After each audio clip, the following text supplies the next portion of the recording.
हाँ वही इलाहाबाद प्रयागराज।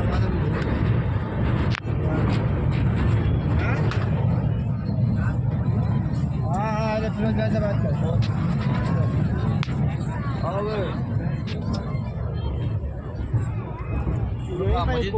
मेला लगता है ना ना कुंभ का मेला इधर नहीं लगता है।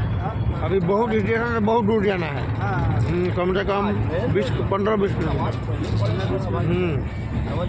वहाँ लगता है। यहाँ तो ये तो कुछ नहीं। पगला हो जाएगा। बहुत क्वास है गिरा यहाँ। वहाँ संगम जो है ना, संगम तीनों नदी का, गंगा जमुना सरस्वती, वहाँ मेला लगता है। अच्छा वहाँ आ रहा है। हाँ बात हो गया।